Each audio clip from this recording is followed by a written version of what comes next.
The very basics of APA format would be starting with how does a page look. So you're going to use 12-point Times New Roman as your font. So you can see this is in Times New Roman right here. That your margins are 1 inch on all sides. Your spacing is double spaced with no extra spacing between paragraphs. Make sure you check that. There shouldn't be any additional spacing between the paragraphs. You also should have page numbers in the upper right hand corner. Those page numbers should also be in 12-point Times New Roman, and that's something you need to double check, and you should be using leveled headings.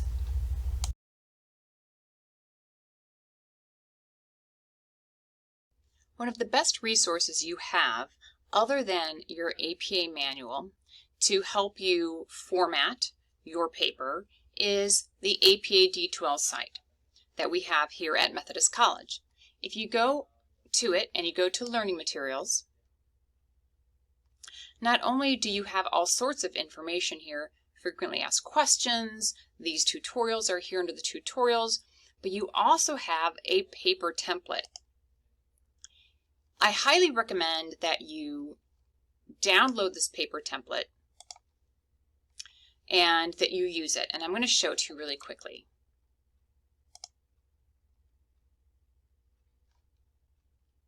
So the paper template, so you can see the whole thing.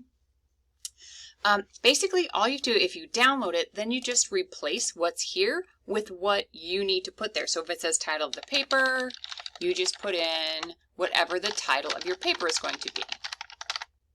The page numbers are already formatted for you, the spacing is already formatted for you, the font, the margins, everything. So you just take what's here and replace it with your information.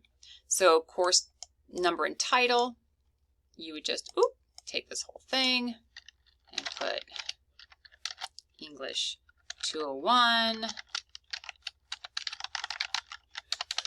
disciplinary composition, etc., etc., etc. Okay? Then, as you scroll down through it, you'll see that you're going to change the title of your paper, but that this template isn't just to help you format, it also is a tutorial in and of itself. It explains what should be in an introductory paragraph. It explains what the level headers are and how they work. It explains how to do in-text citations, so having signal phrases and parenthetical citations, what's the difference between using a quote and using a paraphrasing, how do you format a long quote.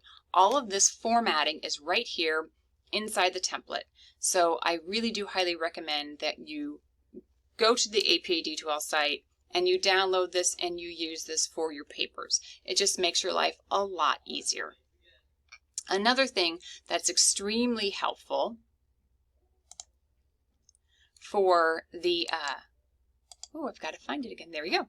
Another thing that's very helpful for you with formatting your papers is the CSS. So the Center for Student Success is a great place for you to go to work with writing tutors who can help you with your APA formatting. Once you know how to format the paper as far as margins and headers and things like that, the other thing you have to think about is what order does it go in? So what are the parts of the paper? So the first part you're going to have is going to be your cover page. And even though the cover page is going to be numbered with the number 1 up in the corner, it doesn't really count as the first page of your paper, in the sense that if your faculty says, I want a 5-page paper, they're not including the cover page and the reference pages. They mean the main text needs to be 5 pages long. Okay, so you're going to have a cover page. Then this next page after that, if you are required to have one, would be an abstract. Most of the time with a student paper, you don't have an abstract. So often it's just the cover page and then it moves right into the main text, which is going to have your title again, an introduction, an introductory paragraph, then your body paragraphs and your conclusion.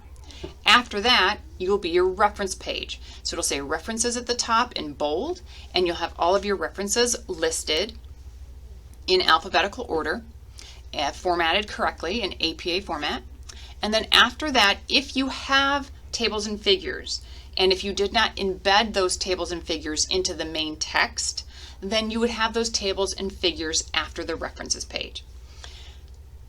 You should always ask your faculty if they would prefer tables and figures embedded in the main text, or they would prefer the tables and figures basically as appendices after the references page.